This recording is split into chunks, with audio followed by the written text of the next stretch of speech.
नमस्कार बच्चों।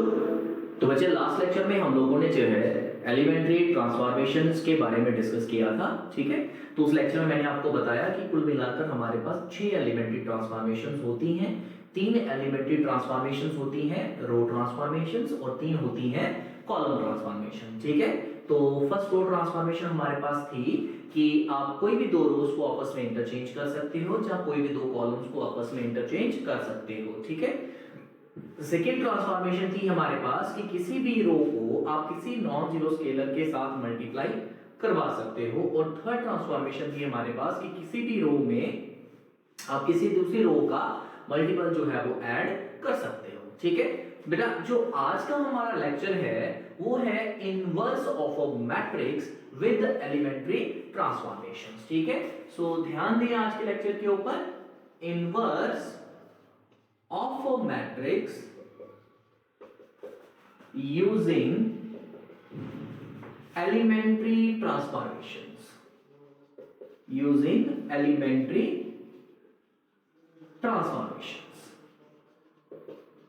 तो बच्चों ये जो टॉपिक है मैट्रिक्स चैप्टर में सबसे इंपॉर्टेंट टॉपिक है जी, ठीक है। इस चैप्टर में से बेटा आपको 6 मार्क्स में क्वेश्चन जो है इस टॉपिक में से कंफर्म्ड आपको जो है फाइनल एग्जाम में मिलेगा, ठीक है। तो आज हम लोग जो है यहाँ पे सीखेंगे कि किसी भी मैट्रिक्स का इनवर्स कैसे निकाला जाए with the help of the elementary transformation, ठीक है। तो मैं इसका कोई एल्गोरिदम जो है या स्टेप्स आपको जो है यहाँ पे मैं लिखवाऊंगा नहीं, रादर मैं क्या करूंगा, मैं क्वेश्चन से ही आपको समझा दूंगा यहाँ पे, सो दैट कि आपको प्रॉपर तरीके से जो है वो क्लियर हो जाए कि किस तरीके से जो है आपने मैट्रिक्स का इनवर्स निकालना है, ठीक है। ध्यान दें यहाँ पे कि बच्चे ये टॉपिक जो है ये सबसे इंपॉर्टेंट भी है और थोड़ा सा मुश्किल भी है, ठीक है। तो इसको जो है बड़े ध्यान से आपने समझना है, बड़ा थोड़ा सा टाइम कंज्यूमिंग भी है ये, ठीक है। सो मैं सबसे पहले इसी क्वेश्चन से स्टार्ट करूंगा। मैं 2 by 2 का एक मैट्रिक्स लूंगा जिसका इनवर्स आपको फाइंड करना है यूजिंग एलिमेंट्री ट्रांसफॉर्मेशन। तो ध्यान दें क्वेश्चन आपके पास आ गया कि फाइंड द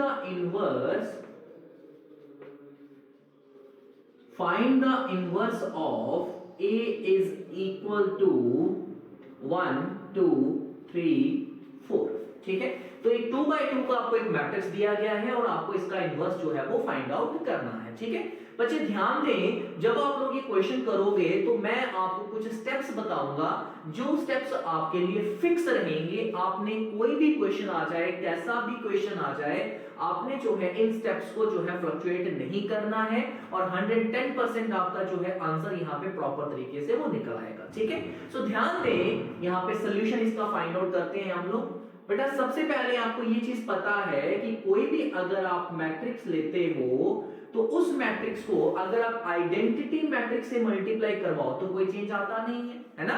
हमारे पास किसी मैट्रिक्स को आइडेंटिटी से मल्टीप्लाई करवाएं तो कोई चेंज आता नहीं है। दैट मींस आप मैट्रिक्स ए को लिख सकते हो आइडेंटिटी इनटू ए, ठीक है। अब ध्यान दें यहाँ पे कि आपके पास जो है ए मैट्रिक्स है क्या, ये आ गया 1 2 3 4।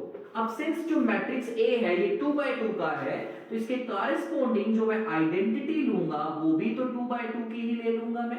तो ये 2 by 2 का एक आइडेंटिटी मैट्रिक्स आ गया और इसके साथ हमारे पास कौन आ गया, ए, ठीक है। ये जो मैं आपको करवाते जा रहा हूं ये स्टेप फिक्स रहेंगे, हर क्वेश्चन में आपके पास यही स्टेप रहने हैं, आपने स्टेप चेंज नहीं करने हैं, ठीक है। अब जरा ध्यान दें इनवर्स की डेफिनेशन के ऊपर आते हैं। मैंने आपको बताया था कि किसी भी एलिमेंट ए के साथ जब आप किसी भी एलिमेंट बी को ऑपरेट करवाएं और आपको आंसर में क्या मिलता है, आइडेंटिटी मिलता है, तो ई स्टैंड्स हियर फॉर आइडेंटिटी। तो किसी भी एलिमेंट ए को किसी भी एलिमेंट बी के साथ ऑपरेट करवाएं और अगर आपको आंसर में क्या मिले, आइडेंटिटी मिले, तो फिर हमारे पास जो है बी को बोला जाता है ए का इनवर्स, ठीक है। हमने इसी जो है एनालॉजी को यहाँ पे फॉलो करना है। ध्यान दें मैं क्या करूंगा यहाँ पे, हम लोग जो है इस मैट्रिक्स ए के साथ कौन मल्टीप्लाई हो रहा, आइडेंटिटी तो सेम कौन मिल रहा, ए ही मिल रहा। अब हम करेंगे क्या, हम लोग जो है इस वाले मैट्रिक्स के ऊपर एलिमेंट्री ट्रांसफॉर्मेशंस लगाएंगे, ठीक है। और वो एलिमेंट्री ट्रांसफॉर्मेशन हमने इस तरीके से लगानी है कि ये मैट्रिक्स जो है ये क्या बने आपके पास, आइडेंटिटी मैट्रिक्स, ठीक है बच्चे।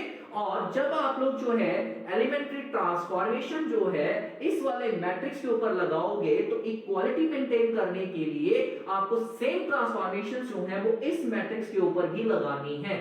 सो as a result of this transformation होगा क्या कि ये जो आइडेंटिटी मैट्रिक्स है ये कन्वर्ट हो जाएगा किसी नॉन आइडेंटिटी मैट्रिक्स में और ये कन्वर्ट हो जाएगा किसमें, आइडेंटिटी में। तो हमारे पास एक मैट्रिक्स आया A multiplied by with any non identity matrix, जब हमको क्या देगा, आइडेंटिटी। सो ऑब्वियसली यहां पे जो मैट्रिक्स बनेगा वो आपको क्या देगा, इनवर्स देगा। तो ये कहानी है सारी इसकी, ठीक है। मैं फिर रिपीट कर रहा हूं कि करना क्या है, आपने यहां पे सबसे पहले तो किसी मैट्रिक्स A को लिखना है आइडेंटिटी इनटू A, ठीक है। उसके बाद जरा ध्यान दें, आपने इस वाले मैट्रिक्स को हमेशा जो है आइडेंटिटी मैट्रिक्स में करना है convert with the help of the elementary transformations. तो जब आप इस मैट्रिक्स के ऊपर एलिमेंट्री ट्रांसफॉर्मेशंस अप्लाई करोगे, सेम ट्रांसफॉर्मेशंस आपको यहां पे भी अप्लाई करनी है सो दैट कि हमारे पास जो है इक्वालिटी मेंटेन कर रहे, ठीक है। तो इन स्टेप्स के बाद जब एलिमेंट्री ट्रांसफॉर्मेशंस को लगाने के बाद जब ये आइडेंटिटी मैट्रिक्स बन जाएगा तो हमारे पास जो है ये जो मैट्रिक्स होगा जिसको A के साथ मल्टीप्लाई करवाने पे आपको क्या मिलेगा, आइडेंटिटी, ये वाला मैट्रिक्स आपका कहलाएगा इनवर्स ऑफ द मैट्रिक्स, ठीक है। तो चलिए स्टार्ट करते हैं यहां पे। सो ध्यान दें, आइडेंटिटी मैट्रिक्स जो होता है वो हमारे पास कुछ ऐसे होता है ना, जिसके डायगोनल में क्या मिले 1 और नॉन डायगोनल पे क्या मिले 0। ध्यान दें यहां पे, चलो मैं मैट्रिक्स ही चेंज कर देता हूं, यहां से मैं इसको कुछ भी ले लेता हूं, यहां से लेट्स से मैंने यहां से इसको 5 ले लिया, ठीक है। अब जरा ध्यान दीजिएगा। सो अब जरा ध्यान दें, हमारे पास जो है ये मैट्रिक्स आ गया, ठीक। अब हमको इसको किस में कन्वर्ट करना है, आइडेंटिटी में कन्वर्ट करना है, ठीक है। आइडेंटिटी में कन्वर्ट करने का पहला स्टेप क्या होता है, योर फर्स्ट डायगोनल एलिमेंट जो है दैट हैज टू बी 1, ठीक है। तो सबसे पहला स्टेप आपको जो हमेशा फॉलो यहां पे करना है वो क्या करना है, आपने इस एलिमेंट को 1 बनाना है, ठीक है बच्चे। सबसे पहला स्टेप क्या करोगे, आप इस एलिमेंट को क्या बनाओगे 1। अब वो कैसे बनाना, मैं यहाँ पे ट्रांसफॉर्मेशन नंबर 2 अप्लाई करूंगा। ट्रांसफॉर्मेशन नंबर 2 कहती है कि आप किसी भी मैट्रिक्स की किसी भी रो को आप नॉन जीरो स्केलर से मल्टीप्लाई करवा सकते हो। तो यहाँ पे मैं बेसिकली मल्टीप्लाई नहीं करवाऊंगा, मैं यहाँ पे डिवाइड करवाने की बात करूंगा। जरा ध्यान दें, आपको समझ में आएगा। मैंने क्या किया, R1 के ऊपर एक ट्रांसफॉर्मेशन लगाई 1/5 टाइम्स ऑफ R1, ठीक है। तो मैंने बेसिकली क्या किया, करवाया तो मैंने मल्टीप्लाई ही है कि R1 को 1/5 से दिया मल्टीप्लाई, तो बेसिकली हुआ क्या, डिवीजन हुई। तो ये चीज आपको याद रखनी है कि इसको 1 बनाने के लिए आपने ऑलवेज क्या करना है, रो नंबर 1 को जो है आपने इसी एलिमेंट के मैग्नीट्यूड से करवाना है डिवाइड, ठीक है। अब जैसे आपने ट्रांसफॉर्मेशन लगाई तो यहाँ पे आपके पास क्या बन जाएगा, 5 डिवाइड बाय 5 1 आ गया। यहाँ पे आपको क्या मिला 2/5। अब R2 के ऊपर कोई ट्रांसफॉर्मेशन है नहीं है तो वो तो एज इट इज ही हमारे पास आ गया 3 4, ठीक है बच्चों। अब जरा ध्यान दें कि जो ट्रांसफॉर्मेशन आपने इसके ऊपर लगाई है वो यहाँ पे भी तो लगा ली है। अब जैसे ही आपने यहाँ पे R1 को 5 से करवाया डिवाइड तो आपको क्या मिल गया 1/5। अब 0 को 5 से डिवाइड करवाओगे तो वो तो 0 ही रहेगा, तो ये 0 और ये आ गया 1। तो एक ट्रांसफॉर्मेशन मैंने यहाँ पे लगा दी। अब देखिए, after the completion of first transformation आप ऑब्जर्व कर सकते हैं यहाँ पे कि हमारे पास ये मैट्रिक्स ऑफ आइडेंटिटी नहीं रह गया है, ठीक है। चलिए अब जरा ध्यान दें, हमने जब इसको 1 बना लिया, अब हमने करना क्या है कि इस वाले के नीचे जो ये एलिमेंट इसको बनाना है 0, ठीक है। क्योंकि आइडेंटिटी बनाना आपको अल्टीमेटली ये आ गया 1 और यहाँ पे 0, यहाँ पे 0, यहाँ पे बना, अगर यहाँ पे बना तो इसके नीचे क्या चाहिए आपको 0 चाहिए, ठीक है। तो हमने इसको क्या बनाना 0 बनाना, दिस इज स्टेप नंबर 2, ठीक है। अब मैं क्या करता हूं, इसको 0 बनाने के लिए बच्चे मैं ट्रांसफॉर्मेशन नंबर 3 का जो है इस्तेमाल यहाँ पे करूंगा। ट्रांसफॉर्मेशन 3 ये कहती है कि किसी भी रो को किसी दूसरे रो के मल्टीपल ऐड किया जा सकता है, ये कहती है ट्रांसफॉर्मेशन नंबर 3 क्या कहती है कि किसी भी रो में किसी दूसरी रो का मल्टीपल ऐड किया जा सकता है। तो ध्यान दें, मैं यहाँ पे क्या करने वाला हूं, मैं R3 के ऊपर एक ट्रांसफॉर्मेशन लगा दूंगा, R3 minus 3 times of R1। ध्यान दें यहाँ पे मैंने क्या ट्रांसफॉर्मेशन लगाई, मैंने यहाँ पे R3 में इसका थ्राइस जो है वो ऐड नहीं करवाया, सबट्रैक्ट करवाया है, सो दैट यहाँ से 3 माइनस 3 क्या हो जाएगा 0, तो मुझे वही तो चाहिए था यहाँ पे। ठीक है बच्चे, चलिए तो जब आप ये ट्रांसफॉर्मेशन लगा दोगे, पहली सॉरी यहाँ पे R3 तो है ही नहीं, ये तो R2 थी, सॉरी ठीक है, तो R2 हमारे पास आ गई। ठीक है, चलिए अब ये ट्रांसफॉर्मेशन लगाते हैं। अब सिंस ये ट्रांसफॉर्मेशन लगेगी किसके ऊपर, R2 के ऊपर, तो R1 में तो कोई चेंज आना नहीं है, वो तो एज इट इज ही आ जाएगा। ठीक है बच्चे, अब जरा ध्यान दें, जब ये था R3, R2 का एलिमेंट कौन था, ये 3 माइनस 3 टाइम्स ऑफ R1 का एलिमेंट कौन था 1, तो 3 माइनस 3 क्या देगा बच्चों आपको 0 दे गया। ठीक है, अच्छा अब R2 का दूसरा एलिमेंट कौन था, ये था जी आपके पास 4 में से 3 टाइम्स R1 का एलिमेंट क्या था 2/5, तो करें जरा इसको, ये क्या बनेगा 4 माइनस 3 into 2 कितना हो गया 6/5, तो 5 into 4 is 20 माइनस 6 कितना होगा 14/5, तो दिस इज 14/5। ठीक है, चलिए अब सेम ट्रांसफॉर्मेशन आपको राइट साइड पे भी अप्लाई करनी है। सिंस ट्रांसफॉर्मेशन जो है वो है किसके ऊपर बच्चे, वो तो आपके पास R2 के ऊपर है, तो यहाँ पे भी R1 जो है वो आपका एज इट इज ही आएगा।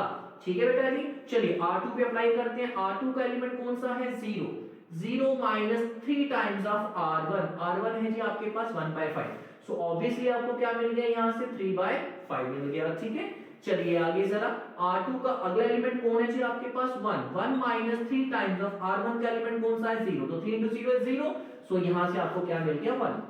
ठीक है बच्चे, तो ये स्टेप नंबर 2 कंप्लीट हो गया। ठीक है, चलिए अब अगला स्टेप जो है ध्यान दें, आपने सेकंड डायगोनल एलिमेंट को क्या बनाना है 1।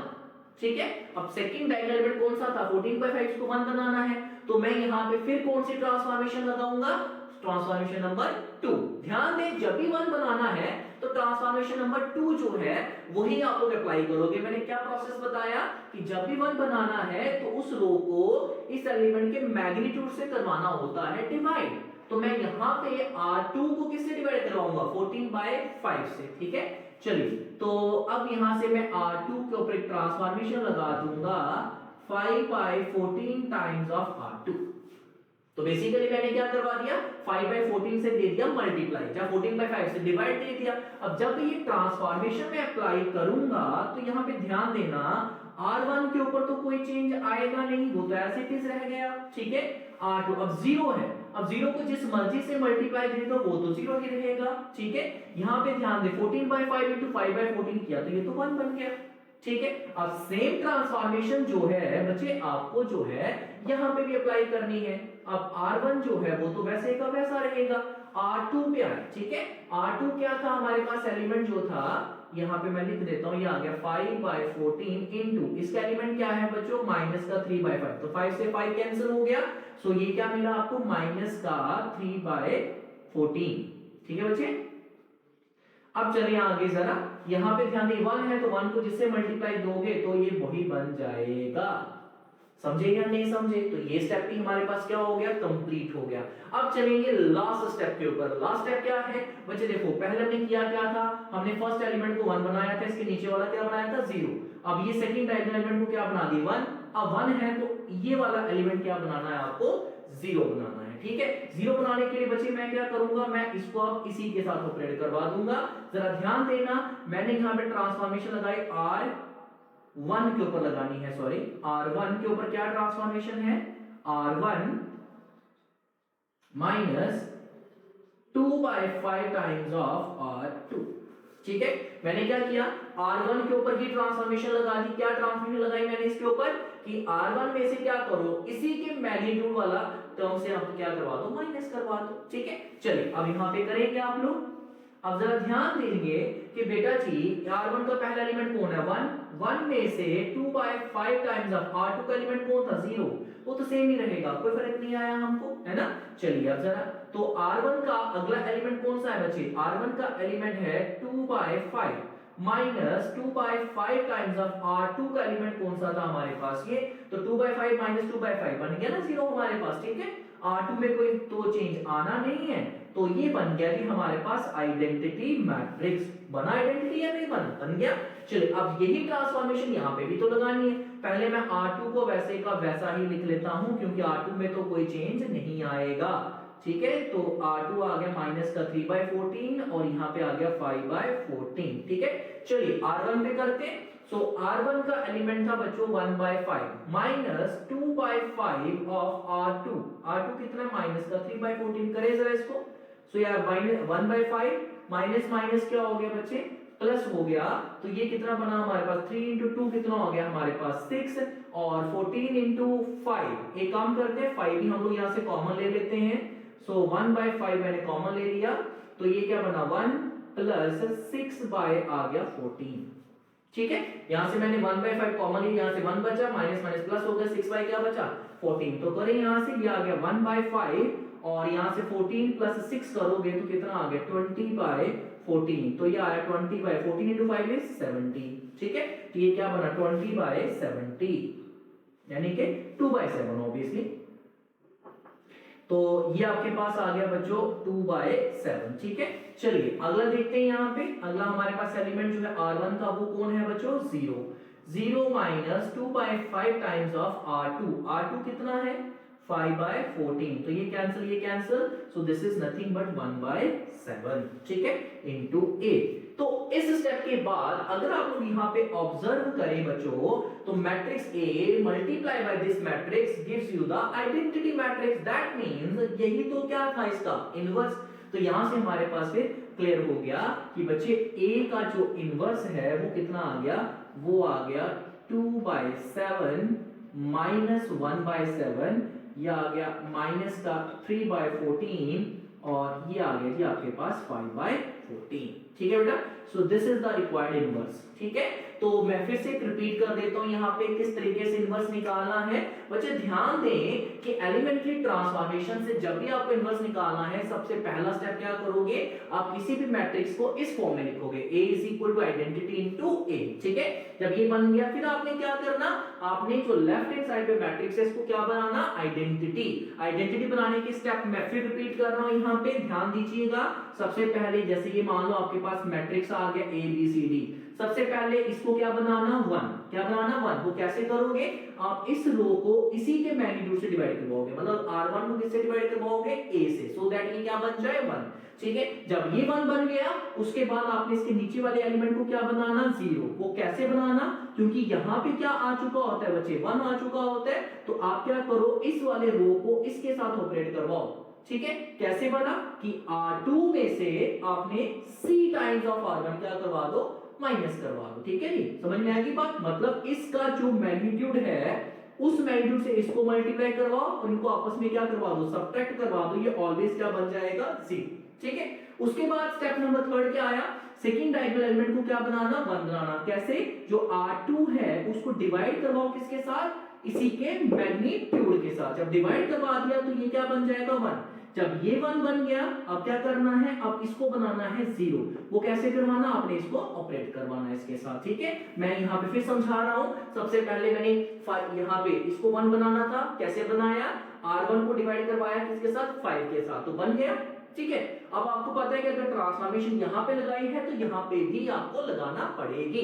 उसके बाद जब ये 1 बन गया था, मुझे ये क्या चाहिए था 0, तो 0 बनाने के लिए मैंने क्या किया, मैंने इसको R1 के साथ ही ऑपरेट दे दिया। कैसे ऑपरेट दिया, मैंने R1 को दिया 3 से मल्टीप्लाई और R2 में से करवाया माइनस। ये देखो जरा, मैंने R1 को दिया 3 से मल्टीप्लाई, किसमें से माइनस करवाया R2 में से, उसके रिजल्ट में क्या मिला, ये मिल गया 0। ठीक है, जब ये 0 मिल गया अगला स्टेप क्या था जी हमारे पास, फिर अगला स्टेप ये बनता है सेकंड डायगोनल एंट्री को क्या बनाओ 1 बनाओ। कैसे बनाना, R2 को इसी के मैग्नीट्यूड से करवा दो डिवाइड, तो डिवाइड की बजाय मैंने यहाँ पे मल्टीप्लाई 5/14 से दे दिया है ना, तो वहां से मैंने डिवाइड ही किया है 14/5 के साथ, वो बेसिकली क्या बन गया 5/14। ठीक है, तो एज अ रिजल्ट ये बन गया 1। जब ये 1 बन गया अब इसके ऊपर वाले एलिमेंट को क्या बनाना 0 बनाना। 0 बनाने के लिए आप क्या करोगे, आप जो है R2 को इसी के मैग्नीट्यूड से दोगे मल्टीप्लाई और R1 से दोगे माइनस। ठीक है, तो ये बन जाएगा। और जो ट्रांसफॉर्मेशन आप इस वाले मैट्रिक्स के ऊपर लगाओगे, सेम ट्रांसफॉर्मेशंस आपको यहाँ वाले मैट्रिक्स के ऊपर भी